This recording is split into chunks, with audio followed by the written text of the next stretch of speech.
Hi everybody, welcome to Barron's Test 2 Science Explanation. Now I know this is one of the most difficult practice tests that we do, and it's probably difficult because it's got a lot of questions in that are not really practiced in other papers. So as we go through, I'll try to review some of the theories, some of the idea, as well as showing you how to find the right answers. So let's get started. Which of the following list the planets in descending order from most dense to least dense? So we want to be in descending. Descending means to be going down. The from and to, the from the most dense to the least dense. So we're going to have the most dense first, and then last we're going to have the least dense. And if we look at the answers, they all include Venus, Mercury, Earth, and Mars. Mars, Venus, Mercury, Earth. So we're looking at the first four planets. So we're looking at these four here. We are not going to be looking at the Sun row, and we're not looking at anything below this. We're looking at density. So we need to be looking at this column. Now, which is the highest number? Highest number is 5.52. So we need the word Earth to be first. What's the lowest number? It's 3.94. So we need Mars to be last. And then as we look at Mercury and Venus, we would go Mercury and then Venus. So the correct answer is D. Question 2. Which of the following is an example of a learned trait? Something that we learn. So learned trait links to this second paragraph. Inherited traits are things that we get in our genes from our parents.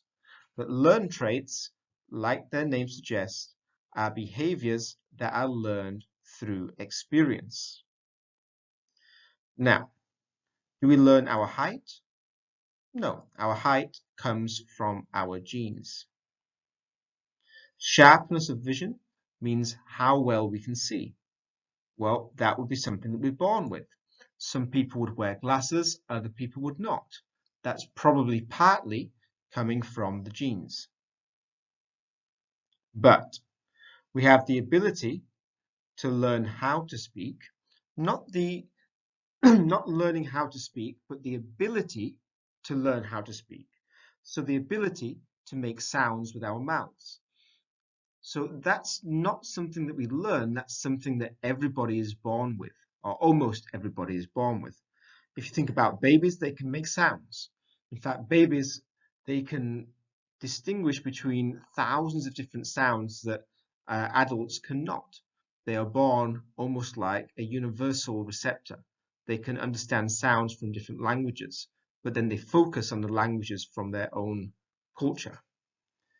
Now, if we're comparing A and C, the ability to learn how to speak, or the ability to speak French. Well, nobody is born being able to speak French. That is something they need to learn from their parents, from their environment. But the ability to speak is something that's innate. Humans have the ability to make words in lots of different languages. So the answer is C. Next, which one of the following should Jim choose if he wants to produce the greatest total amount of heat without exceeding the capacity of the shed? He wants two things. He wants the greatest total amount of heat, but he does not want to exceed the capacity of the shed.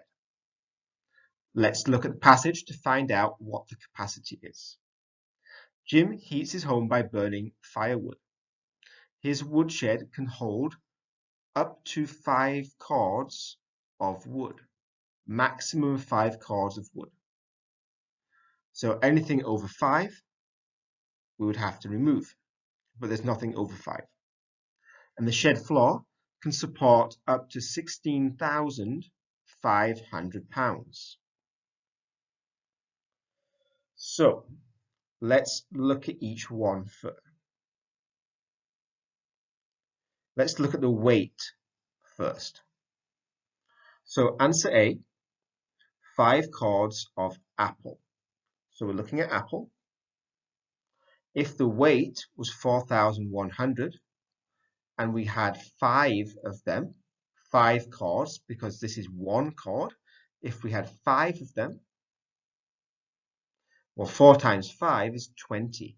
So this would give us £20,500.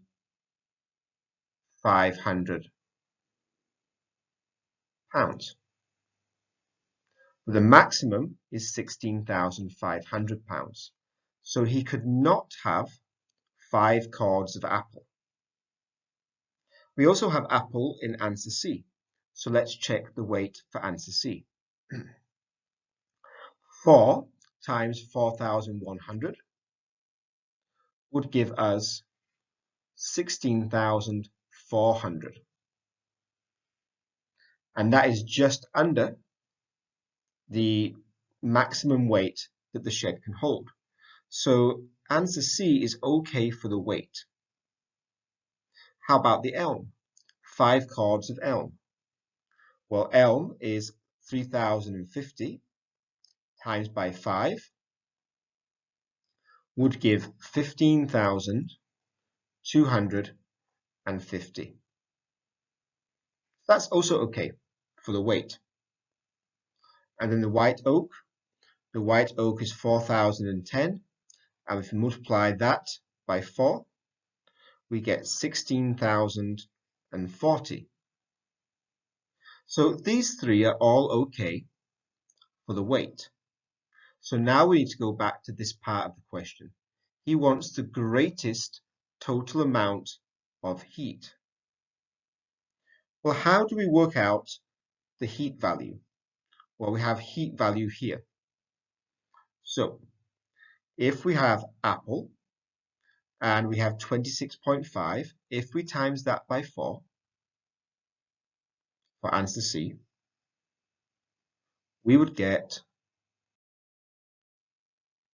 106 BTUs. For the elm is 19.5.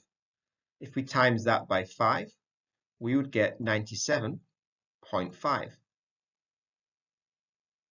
And then the 4 cards of white oak, the white oak is here, it's 25.7 times by 4. And that would give us 102.8. So we take away the first answer because this is too heavy. The other three, the weight is okay. But then we choose the one that gives the most BTU. The BTU is just the heat value. So the most BTU would be 4 cards of apple. So the correct answer is C. Which one of the following could be a list of dimensions of the shed storage portion of Jim's shed?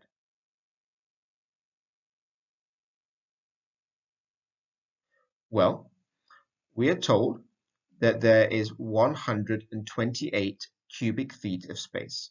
So the volume equals 128. Now, to be honest with you, this is a math question. It's not a science question. We're asked which of these would give us a volume of 128.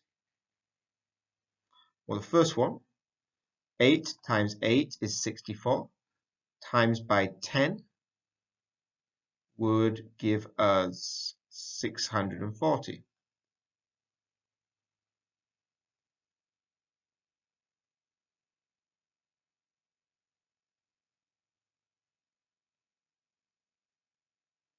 The second one, 8 times 8 is 64, and then 64 times 8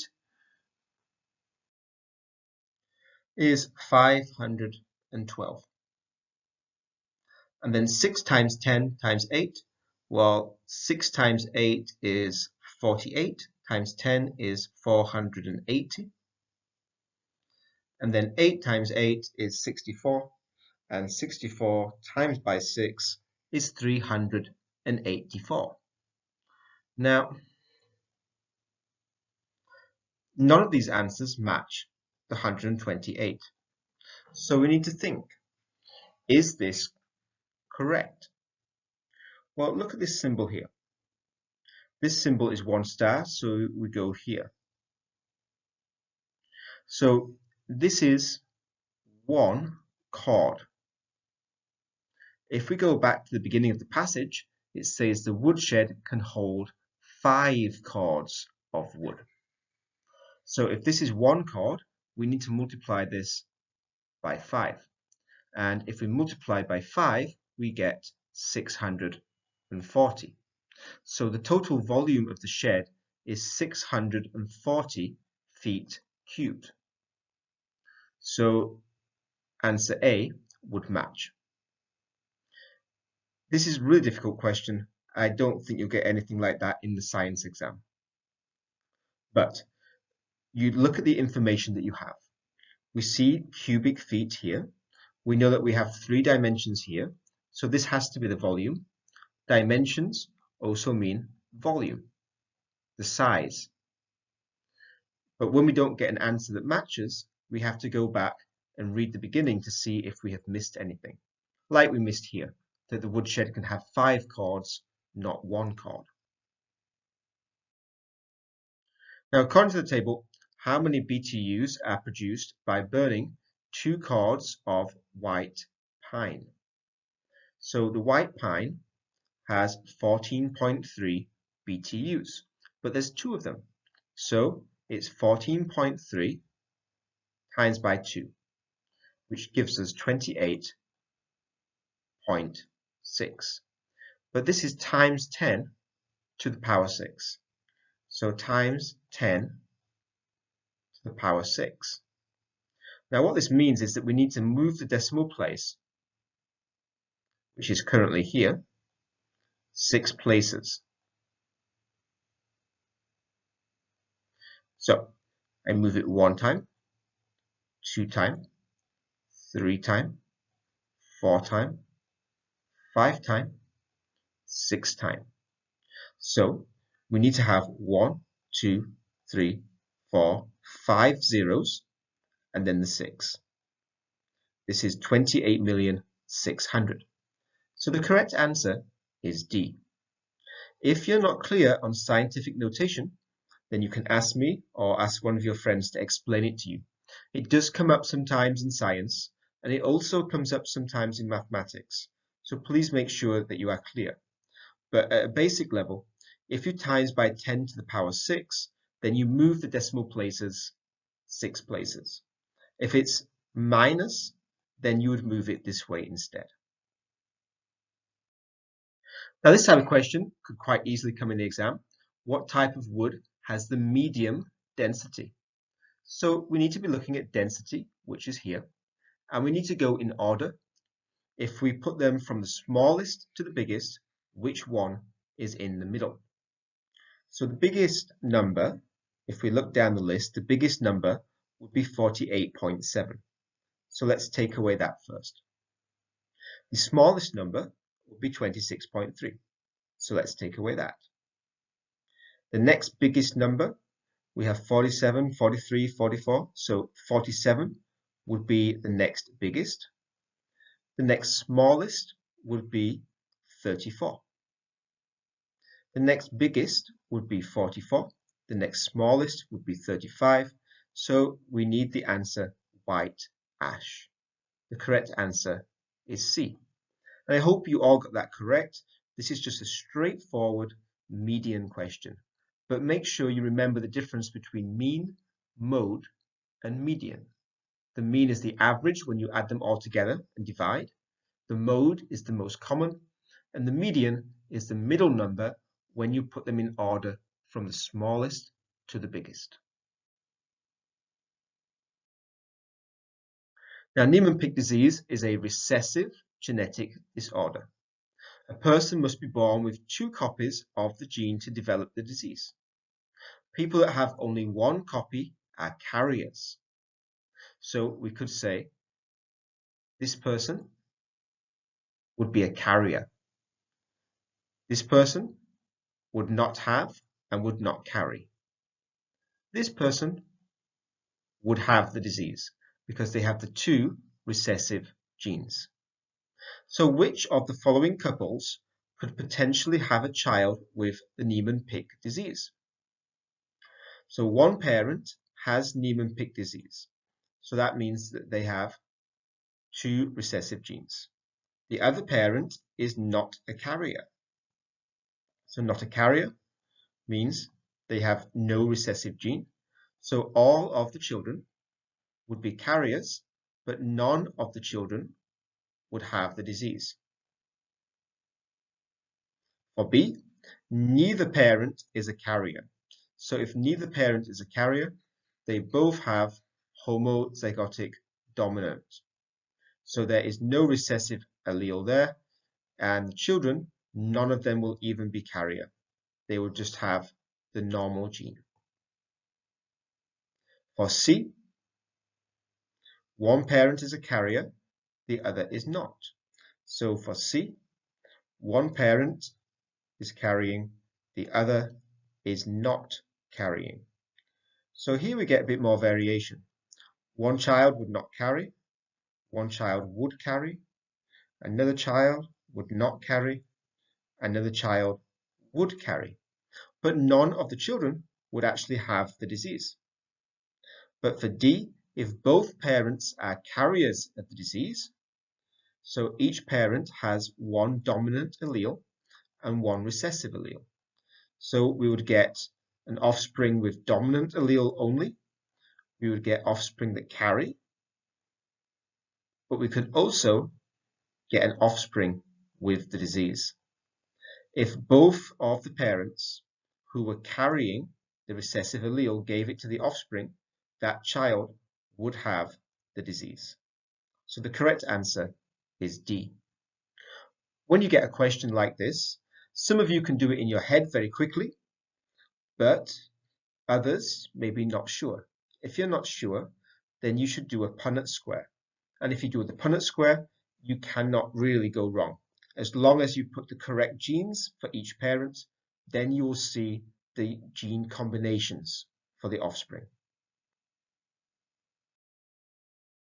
Now, an invasive species, a species of animals, plants, or microorganisms and other living things that are not native to an ecosystem. So they don't naturally live there, but they are introduced by an external agent. So, for example, when the British went to Australia, they took animals with them that had never been in Australia before, and plants with them that had never been in Australia before. These were invasive species. Now, a large cargo ship, that's a big ship that carries many things, can move and discharge millions of gallons of ballast water and the organisms in it. So the ship can move a lot of organisms. The ballast tanks of cargo ships have been identified as the largest single contributor to the global movement of aquatic species. So the ships that take in water from the ocean to balance their weight and then release the ocean water can cause the movement of species. So which invasive species below is most likely to have been introduced from the species movement described above? Well, we're describing about ships. So we should be looking for something that links to a ship. Ants don't normally stay in the water, so no. The vine is a plant. It would not be able to stay alive on the ship, so no. The rat is possible. Rats might live on the ship, but we're talking about the ballast water. So the ship is taking in water from the ocean and releasing water back into the ocean. The rats would not like to live in the ocean, but the catfish would. Fish live in the ocean. They could be drawn into the ship as the ship takes in the water, and they could be released later as the ship releases water. So the correct answer is D. Back to a question on genes. Imagine that a man with the Niemann-Pick disease, so they have two recessive genes, marries a woman who does not have the disease but is a carrier, so one dominant allele and one recessive allele. What is the percentage chance that their third child will have the disease? Now, it doesn't matter if it's the first child, the second child, the third child, the last child. The percentages do not change.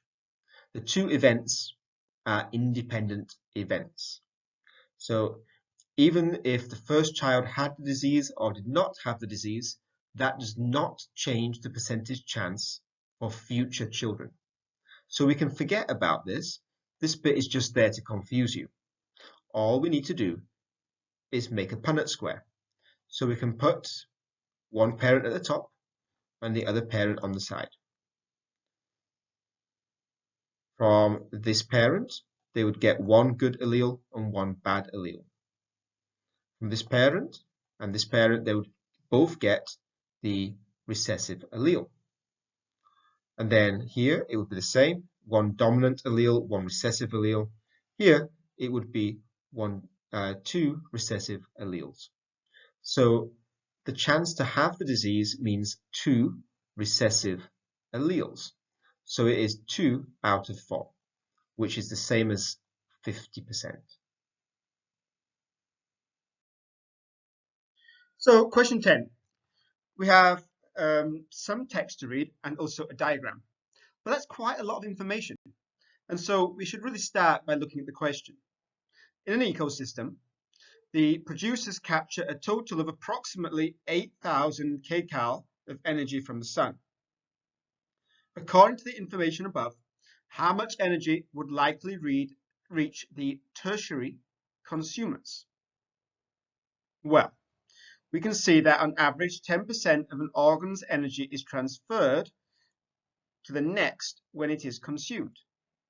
So we can see the total energy was 100%, and it goes down to 10%, and it goes down to 1%, and it goes down to 0.1%.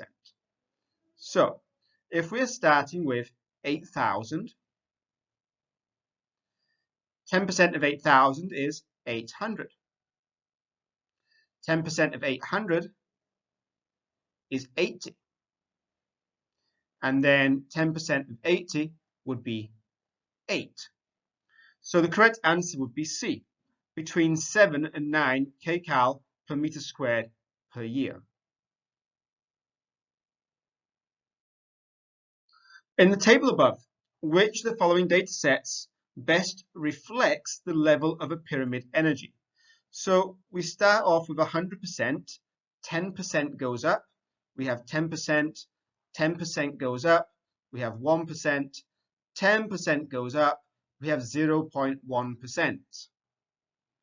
So we should have a lot, less, less, the smallest. So let's look at the first and the last entry. In list A, 7,000 goes down to 8. That's okay. In list B, 5 increases to 480 and increases again. List B is not showing a decrease. List C, 8,500 goes down to 1,000. It does show a decrease, but 10% of 8,500 would be 850. 10% of that would be 85. 10% of that would be 8.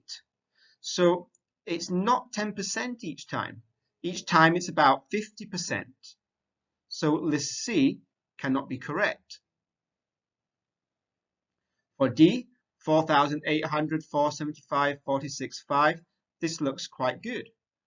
If we look at list A, for the primary, getting from the producer, 7,500 goes down to 6,500. Now it's decreasing, but it should be decreasing by 90%. That's not decreasing by 90%. That's only about 15%. So list A does not decrease quickly enough. Here, 4,800, 480 would be 10%. 475 is more or less right. 47 would be 10% of 475. 46 again is more or less right. 4.6 would be 10% of 46. 5 again is more or less right. So the correct answer is list D. So for question number 12, we need to select the correct word or phrase from each list. The pyramid of what? What is this the pyramid of? Is it energy, numbers, producers, or consumers? Well, producers are included and consumers are also included, but it is not a whole pyramid of producers and it is not a whole pyramid of consumers either. What do we have? If you look at the text, we can see that there is a pyramid of energy, and we can also see that there is a pyramid of numbers. So what is this? Let's read. Plants capture energy from the sun. Herbivores eat the plants. Some carnivores eat the herbivores, and some carnivores eat the other carnivores. Each kind of organism gets the energy that it needs to live from this process of eating and digesting its food. It is estimated that on average 10% of an organism's energy is transferred to the next when it is consumed. This is referred to as the pyramid of energy, because the total amount of energy that is transferred from one tier to the next gets smaller as the tiers go up. A similar phenomenon occurs with populations. Now, here we can see 10% energy, 10% energy, 10% energy. So this pyramid must be a pyramid of energy, not a pyramid of numbers. We're not seeing the population size. We're not seeing how many producers there are, how many primary consumers there are. So the first answer is energy. And it shows that a small amount of energy is passed from one level of something to another. One level of consumer, numbers, plant, or energy. Well, it says energy is transferred to the next. The organism's energy is transferred to the next. The next what? Well, it says when it is consumed. So the energy is passing to the primary consumer. Energy is passing to the secondary consumer. Energy is passing to the tertiary consumer. So the correct answer will be consumer. This creates increasing limits on the population at each level, which results in a pyramid of numbers. We're talking about population, and the population tiers, there are more plants than herbivores, there are more herbivores than carnivores. This is called a pyramid of numbers.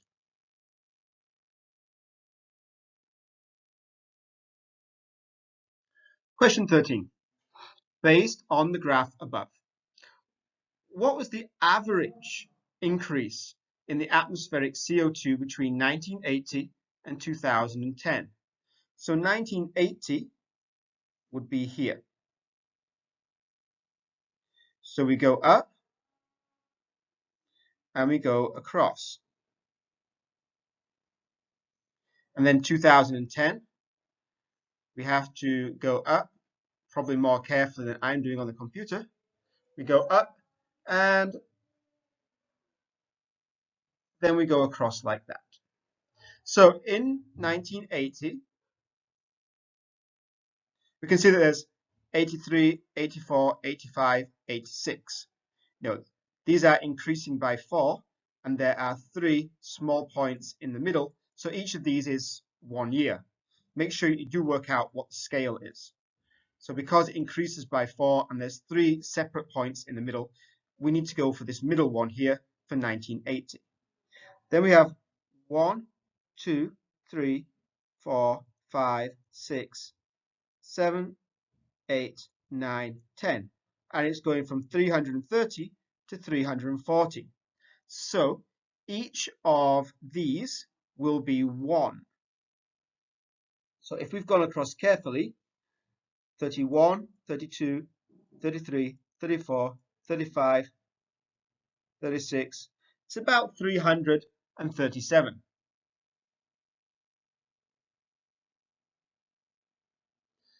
So in 1980, it's 337. How about in 2010?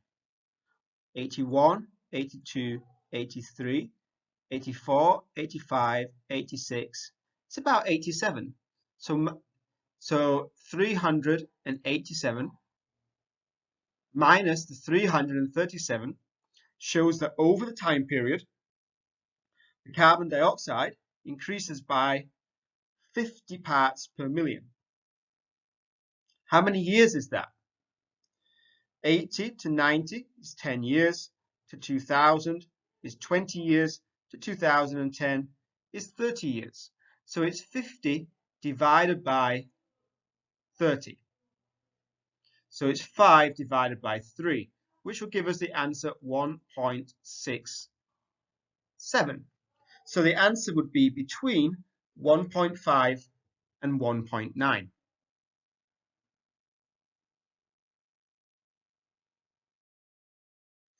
Now, based on the information above, which of the following is the most likely harmful effect of the ozone depletion on humans? Skin cancer, pneumonia, obesity, and asthma. Skin cancer damages the skin because of the UV light. Pneumonia is a lung disease. Obesity is overweight. And asthma is a breathing disease in the lungs. So we need to think about the ozone layer. Well, ozone layer is mentioned specifically in this final paragraph. So let's start by reading this final paragraph. Most of the ozone in the lower stratosphere at an altitude of about 20 to 25 kilometers, 12 to 15 miles above sea level. This is called the ozone layer. So ozone layer, ozone, we're matching the words to the paragraph. It acts as a shield by absorbing biologically active ultraviolet light called UVB from the sun. So it is a shield. What is it shielding? Is it shielding our lungs? No. Is it stopping us getting fat? No. But it is having a harmful effect on plants and animals, including humans. If there is too much radiation, well, what happens? Well, maybe not you, but what happens when a goloa goes outside in the sun? They get burnt. They get red. So if too much sunlight is coming to the Earth's surface because the ozone is not absorbing it anymore, then it will cause skin cancer. So A is the correct answer. According to the passage, if the amount of CFCs in use globally today was immediately reduced by 50%, when would ozone depletion likely begin to slow down? Within 2 months from now, between 3 and 10 months from now, between 12 and 24 months from now, or more than 26 months from now. So we need to look at the passage. CFCs are mixed worldwide in large scales by the motion of the atmosphere and survive until after 1 to 2 years. So the CFC can survive for 1 to 2 years in the atmosphere. So if you reduce the CFCs today, the atmosphere will still have the CFCs from the last 1 to 2 years. So the effect on the atmosphere will not be seen until after those CFCs are gone. So even if we start to stop using CFCs today, the effects will continue for between 12 and 24 months.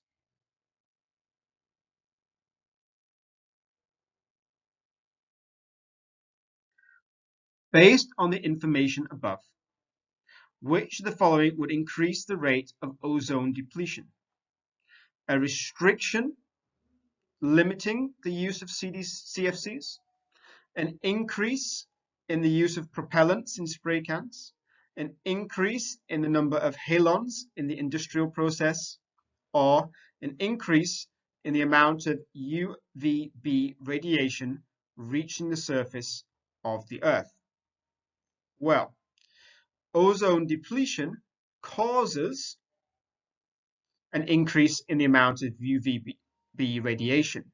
So D is the effect of ozone depletion, not a cause of ozone depletion. So we can take away answer D. That was taken from this last paragraph, and it was taken from our previous question. Let's start by looking at the first paragraph. In the stratosphere, the region of the atmosphere about 10 to 50 kilometers above the Earth's surface, ozone plays a vital role in absorbing harmful ultraviolet radiation from the sun. Stratospheric ozone is threatened by some of the human-made gases that have been released into the atmosphere known as chlorofluorocarbons, CFCs. Once widely used as propellants in spray cans, refrigerants, electronics, cleaning agents, and in foam and insulating products, CFCs have been hailed as the wonder chemicals. But the very properties that make them useful, the chemical inertness, non-toxicity, insolubility in water, also make them resistant to removal in the lower atmosphere. CFCs are mixed worldwide by large-scale motions of the atmosphere and survive until 1 to 2 years later. Now, it does say that CFCs are dangerous. Okay, CFCs make them resistant to removal in the atmosphere. It says that human-made gases called chlorofluorocarbons have threatened the ozone layer. So if we restrict, if we limit the use of CFCs, that would be good. So it cannot be A either.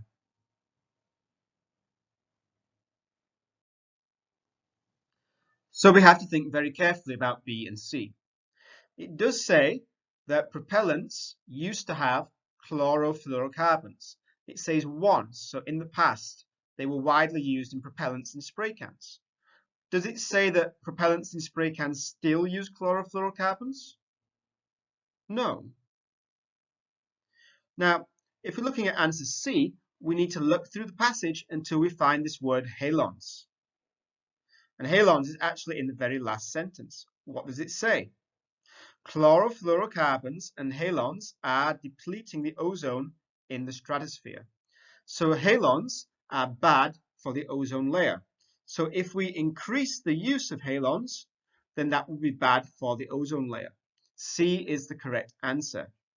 Not all spray cans would use chlorofluorocarbons, so not all propellants would be bad. That's why B is not correct. Now, do you remember this kind of diagram? You need to look at the key at the bottom. A square is a female. A filled-in square is an affected female. An open square is a non-affected female. A circle is a male. Again, the filled-in circle is the affected male, and the non-affected male is open. We start with two parents. So this is the mother, and this is the father. These parents have 1, 2, 3, 4, 5 children. A female who marries a male. So the female is affected, but the male is not affected. A female who is not affected, who marries a male who is also not affected. A female that does not marry. A male that does not marry but is not affected. And a male that is affected and marries a female who is not affected. And we can see the offspring in the third generation, the grandchildren. So for the first child, child number 3, they had 1 affected and 1 not affected. Number 11 and 12 are siblings. Numbers 13, 14, and 15 are siblings. Their parents are number 5 and 6. And 16 to 19 are siblings, and their parents are 9 and 10. It's very important when you see this kind of diagram that you look at the key and you start at the top and you follow the breeding. You follow the offspring down. So which two siblings from the third generation are not affected by the inheritable trait? Well, 5 and 6. 5 and 6 are man and wife, not siblings, and 5 and 6 are from the second generation. So B is not correct. Now, let me just remove some of this.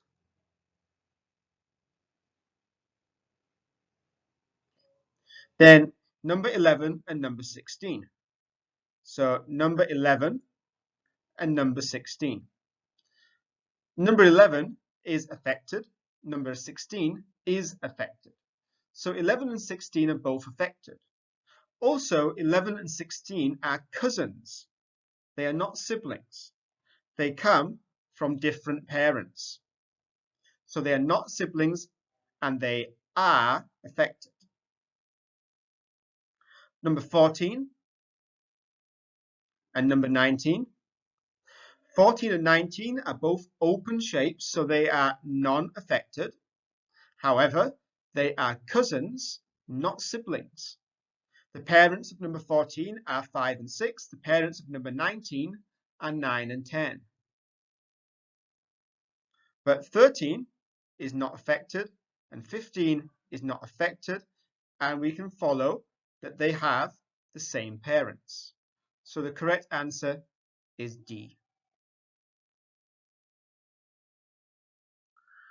Which is Darwin's view? That reduced competition for food led to the development of different finch species is an example of what? An inference, that's a guess, an experimental result, observational data, or a conclusion. As part of a survey expedition to South America, Charles Darwin visited the Galapagos Islands. While there, he collected fossils and live specimens of plants and animals from each of the islands, and he wrote down their characteristics. He noticed that several species of finches seemed to have descended from a common species that had come to the island from the mainland. He also noticed that different species of finches differed in their food sources and differed in their shapes of beaks. So these birds had different food source, and these birds had different shaped beaks. Each had a beak that was different from the ancestor species and was well suited to the local source of food. For example, some species had a larger, stronger beak, good for cracking nuts.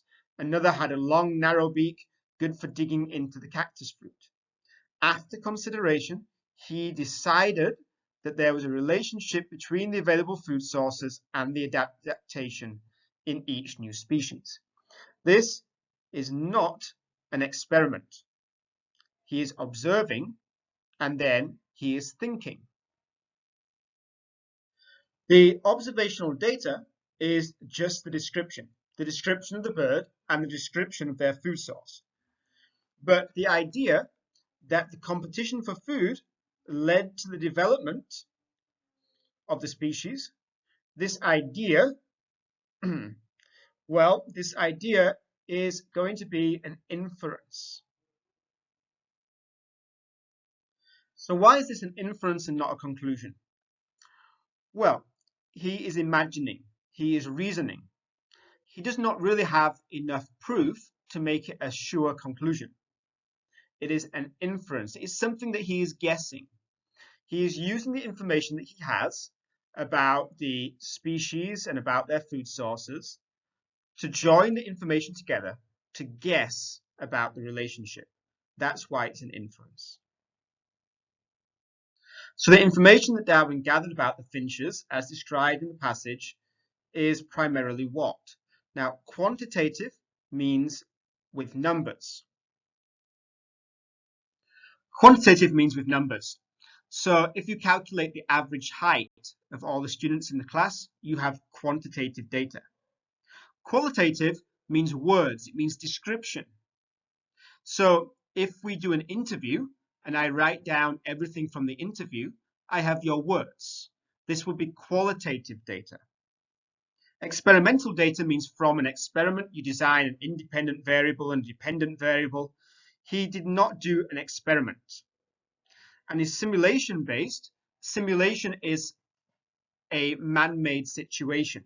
This is not a man-made situation. This is a natural phenomena. He observed what was actually happening. But he's writing down. He is writing down descriptions. So the correct answer is C. It is qualitative because he's using descriptions to describe the type of food, to describe the shape of the beaks. These is all words descriptions. Important to remember, quantitative, look at the middle part, the tit part in the middle. This is going to be numbers. The qual is always going to be words. And when you go to university and you start to do research, you will be learning about quantitative and qualitative research. So it's important to learn that. This question is about variables, dependent and independent variable. We have the options of the volume of traffic, the type of vehicle, the time of day, and the level of air pollution. The dependent variable, remember, is what they will measure.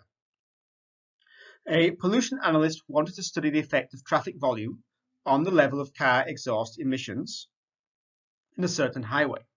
So we have the effect of the traffic volume on the emissions on a certain highway. She uses a portable emissions measurement system. She is measuring the emissions. She's measuring the level of pollution. So the correct answer is D. Here we get a very long passage and quite long question. So we need to read the question first. Based on the passage, the history of which the following is most similar to the history of the Alweth. So we should be looking for Alweth somewhere in the passage. A species of rabbit that was first considered invasive because it destroyed the crops, but then became a popular source of fur, then became useful. A species of plant that was first considered invasive because it grew rapidly, choking the sewage and drainage systems, but after new herbicides were developed, it became under control. So we have a similar thing here. It was first considered invasive. It was first considered invasive.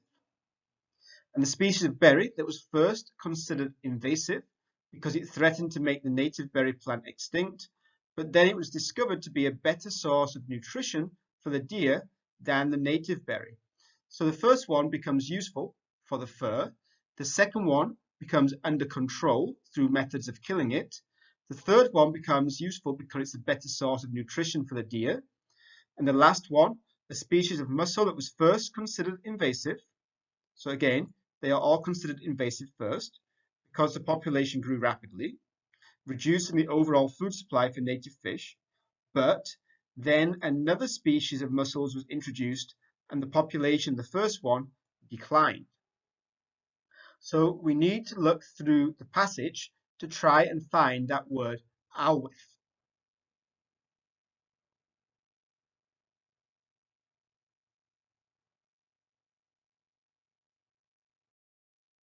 So we can see the Alweth here. It was a non-indigenous fish. Non-indigenous is non-native, so it's invasive. And it was a costly nuisance. It was a problem. But now it is valuable. Why is it valuable? Because it is a food source for the salmon and lake trout, which support a billion-dollar industry. So it became useful. So it's not about being under control. Answer B says it was controlled by the numbers decreasing. Answer D says the numbers decreased because another animal was introduced. This is about being valuable or about being useful. So became popular source of fur or a better source of nutrition for the deer. Well, this became a food source for other fish. So answer C would be the correct answer.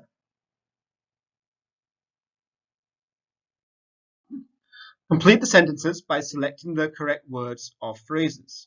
All what species are what? Well, a mussel is a type of animal, so it cannot be mussel. Invasive, indigenous, or mammal? Well, all alien species are non-indigenous and not native. Let's look at this first paragraph. A non-indigenous species is an organism, plant, animal, or microbe found living beyond its historic native range, and it is usually taken into an area where it evolved from. So the executive order, the presidential order in 1999, defined an alien species as any species, including the seed, egg, spores, or other material capable of propagating, growing that species, that is not native. So all invasive species are alien species. Okay? All alien species are not native species or non-indigenous species. It's not indigenous. Indigenous means from the area. Non-indigenous means not from the area. An invasive species is non-indigenous. But not all non-indigenous species are invasive. So an invasive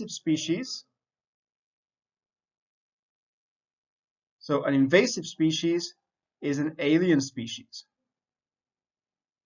But not all non-indigenous species are invasive. Based on the passage, which of the following is true about Executive Order 13112? So Order 13112, 13112.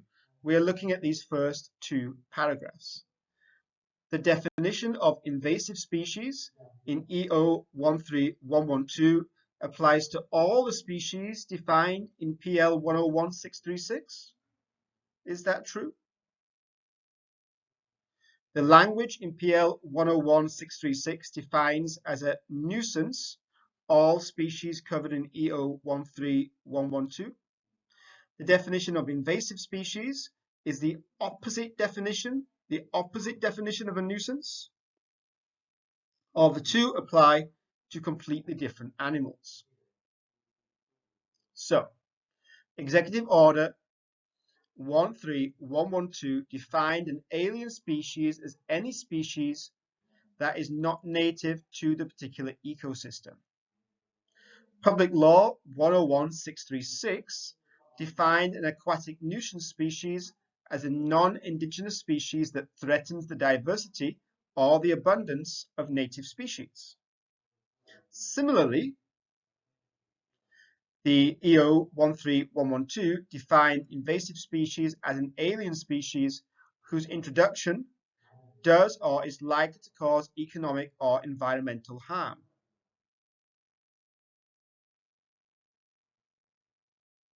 So these are not different types of animals. So we can take away answer D.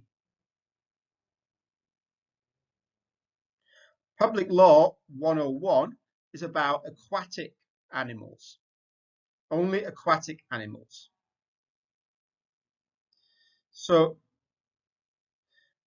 101 is more specific, more narrow. 101 does not apply to the executive order. This one is more broad. So we can take away answer B. They're not the opposite because it says similarly. So it's got to be similar, not opposite. So we're left with answer A. The definition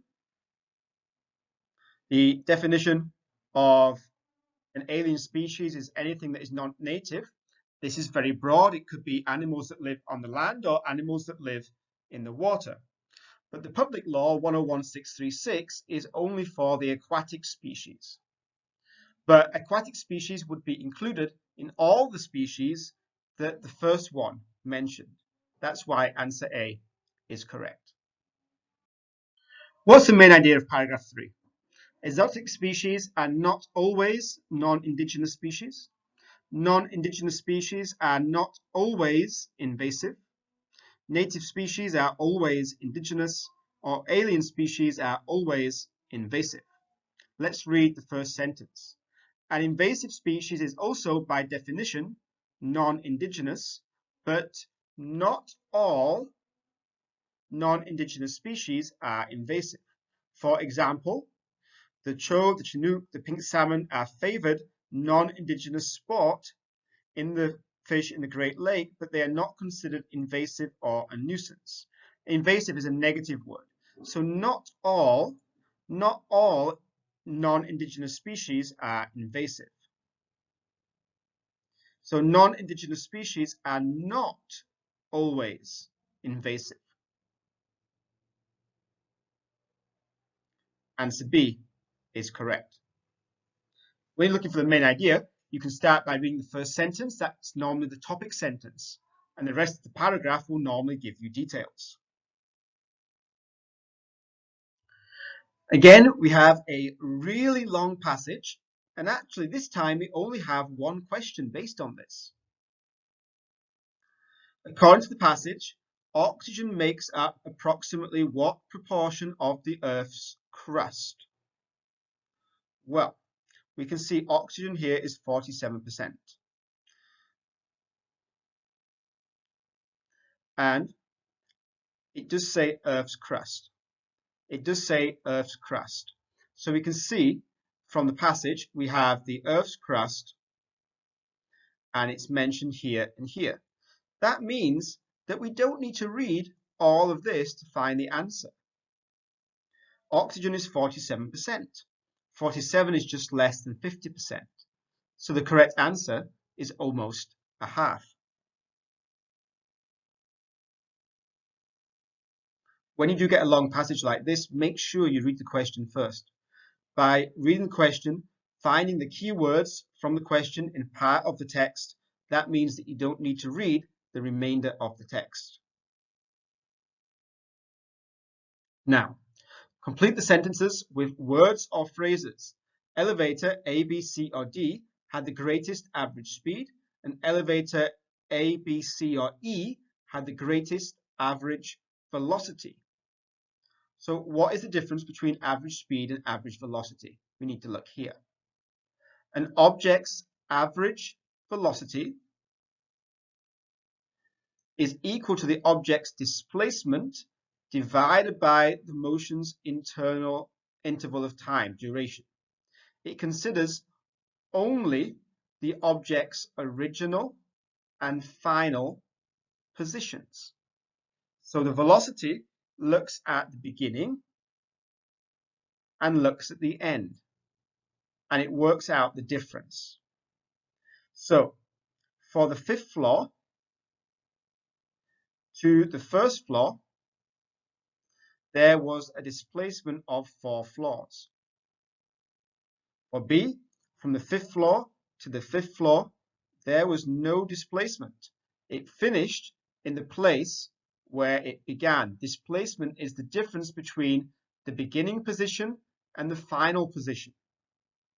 Displacement can be positive or negative depending on the direction of the motion. So this is lower by 4. This one is 5th floor. This one is 11th floor. This one increased 6 places. And then this one is the 5th floor, and this one is the 12th floor. This one increased by 7 places. Now, we are looking at a 10-minute period. So minus 4 divided by 10 means that it moved minus 0.4 floors per minute. Elevator C divided by 10 means it increased by 0.6 floors per minute. Number 7 is plus 0.7 floors per minute.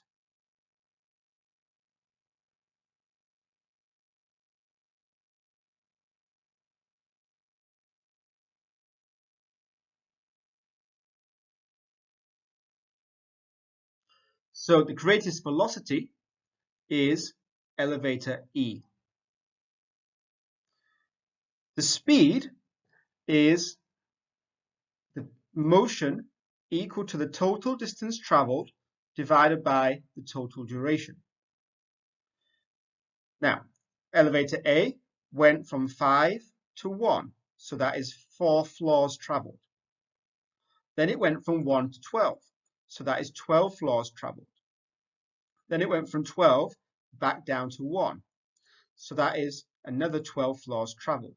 So in total, elevator A traveled 8 floors in 10 minutes, so it was traveling 2.8 floors per minute.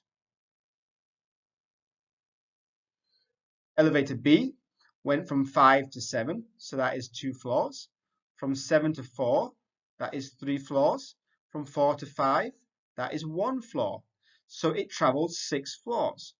And if we divide that by the 10 minutes, its speed was 0.6 floors per minute. For C, 5 to 11 is 6. 11 down to 3 is 8. 3 back to 11 is another 8. So for elevator C, 8, 16, 22. It traveled 22 floors. So that is 22 divided by 10. So elevator C traveled 2.2 floors per minute. Elevator D went from 9 to 4, which is 4 floors. 9 to 12, 3 floors. 12 to 1, that's 12 floors. So elevator D went 19 floors, which would give us 1.9 floors per minute. So the greatest speed, the greatest velocity, would be 2.8 floors per minute. So A had the greatest speed and E had the greatest velocity. This might be quite a difficult question for you to answer, but you already know about speed, distance, time. You already know about velocity. If this was given you in meters or kilometers or miles, you would probably find it easier. But instead of meters or miles, the distance is being measured in floors. So it's a hotel, for example.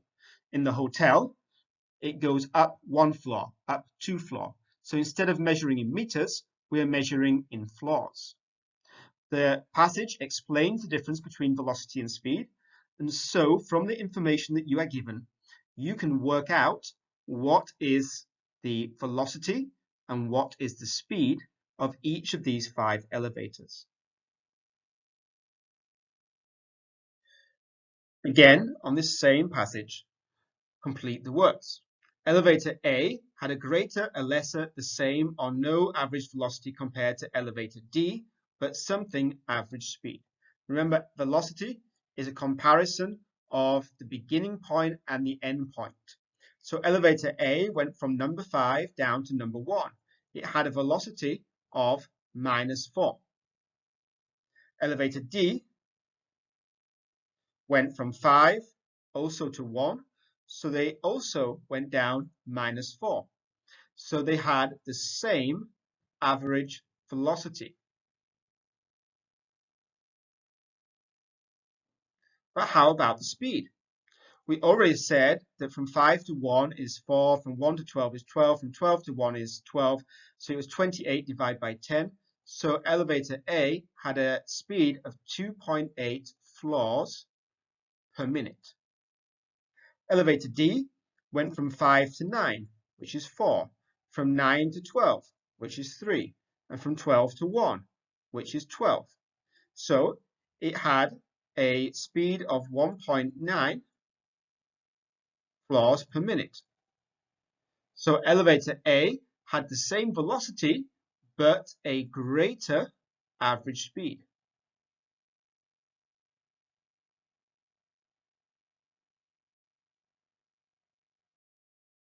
Now we need to work out the displacements and work out negative, no displacement, or positive displacement. Well, number A went from 5 floor down to 1 floor, so it had a displacement of -4. B went from 5 to 5, so there was no displacement. C went from 5 to 11, so it had a +6 displacement. D went from 5 to 1, so it had a -4 displacement. And E went from 5 to 12, so it had a +7 displacement. So the negative displacements were A and D. No displacement means it began and ended in the same place, is answer B. Positive displacement were C and E. They ended higher than the starting position.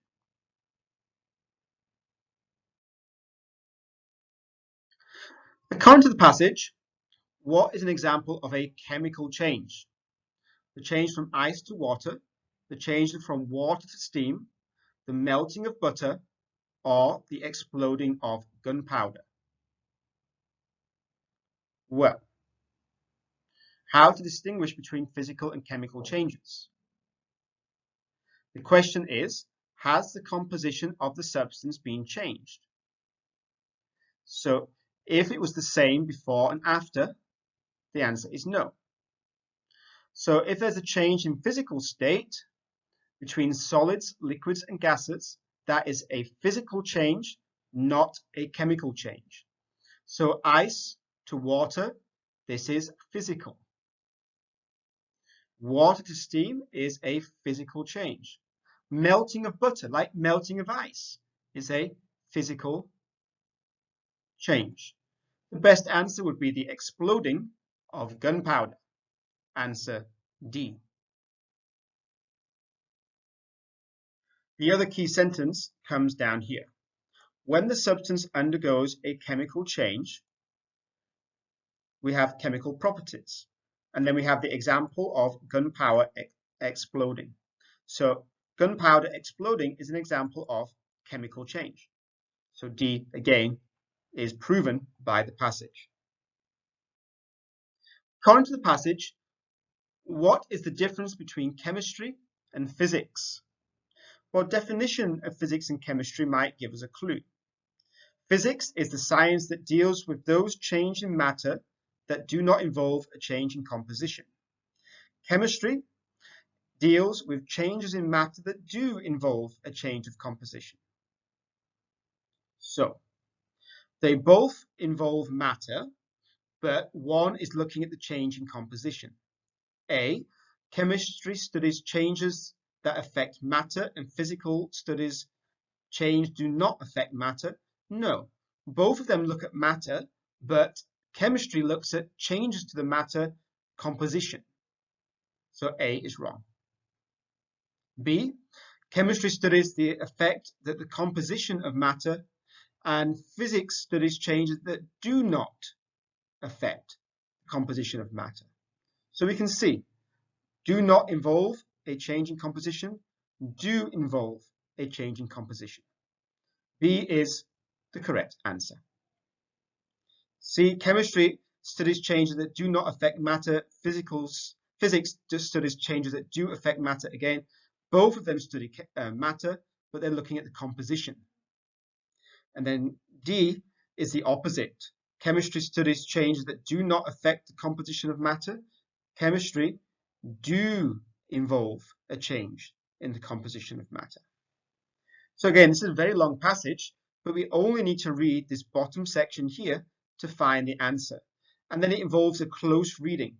The only word that is different is not. Do not and do. That's the only word difference between these two definitions. So you have to read very carefully to see the difference between the two. The last few questions are based on these graphs, A, B, C, and D. And we have scatter plots. In a certain ecosystem, populations of a native shrimp-like organism decreased sharply during the same 15-year period when the population of an invasive species of mussel increased sharply. Scientists plotted the measurements of these two populations over a 15-year period using the mussel population as the independent variable. So the mussel population is going to be our independent variable, and the other population as the dependent variable. So dependent variable. So what we have is the mussel increased. So on the bottom, we have the mussel. And the mussel needs to be decreasing. But we also have the shrimp, which decreased. So the shrimp would start high and come down low. So when one is increasing and one is decreasing, well, the first one shows no correlation. Everything is random. C does show a kind of decrease. One starts high and it goes down low. The other starts low and it's kind of going upwards. D would be the best answer. Let's look for the mussel first.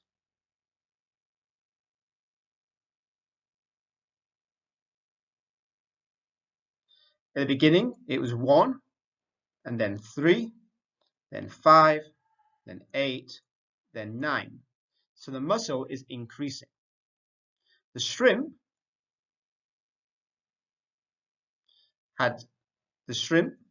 started at 10, then went down to 8, then went down to 6, and at the end, the shrimp was 1. So answer D would be the correct answer.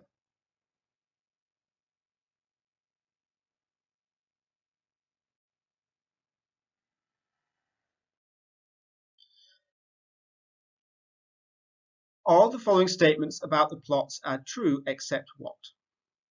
B and D show strong correlation. A strong correlation is where you can draw a line through the middle and all of the points are close to the line. This has a strong correlation. This is true. C and D show a negative correlation. A negative correlation is where one is increasing, the other is decreasing. So we start at the top and we come down to the bottom. So for example, the shrimp would have 10, but the mussel would have 1. At the end, the shrimp would have 1, but the mussel would have 9. So we can see that C does show a negative correlation. And D is the same. C and D both have that same direction. A and B show strong correlations. Well, A does not really show any correlation. All the plots are scattered everywhere. There is no correlation here. We see some are here, we see some here. It would be very difficult to try and draw a line through the middle. So there would be no correlation. So C is not proven. D shows a stronger correlation than A or C. Well, on D, all of the plots are close to the central line. In C, even if I drew a line down the middle, the plots would be quite far apart from the line. And in A, there is no correlation. So D does show a stronger correlation. So C is the only answer that is not true. Which of the following list the plots in order from the weakest to the strongest correlation. Well, A has no correlation. C has a weak correlation. There is a pattern, but the pattern is not very strong because the points are quite far away from the average. B and D both show a strong correlation. The average line is drawn through the middle and all of the plots are very close to this average line. So the weakest is A. The middle one is C and the strongest is B. So answer B is the correct answer. For A, C, and D, they all start with one that has a strong correlation, so they are not correct. Which of the following lists the plots in order from the most positive to neutral to most negative? Well, this has a neutral correlation. There is no correlation. This has a weak negative correlation. This one would have a strong positive correlation. This one would have a strong negative correlation. And we want to go from the most positive. So the most positive is plot B. So we can choose C or D. Take away answer A, take away answer B. Next, we have the option of A or C. Well, A shows a neutral correlation, and then D shows a strong negative correlation. So BAD would make sense. For D, we would go from a strong positive to a weak negative to a neutral. That would not make sense. We want to go from the strong positive to the neutral, from the neutral to the weak, and from the weak negative to the strong negative. So the best answer is answer C. Just remember, for correlations, strong correlations are where most of the plots come close to the average. A positive correlation is where they are both increasing. A negative correlation is where one increases but the other decreases. If you ever see a line like this, you have a negative correlation. If you see a line like this, going from the bottom left corner to the top right corner, you have a positive correlation. So that's the end of this explanation video. I know some of the questions are very difficult in this, and I think it is the most difficult of all 11 practice papers that we do. So if you got a low score, be encouraged that this is one of the most difficult. I do like this paper because it applies concepts that we already know to different situations. Things like the elevator. You all know about speed and velocity and displacement, but you normally think about it in miles or kilometers, not in floors that an elevator travels. So this test is good for making you think more deeply, for making you remember what you've learned, but apply it to a new situation.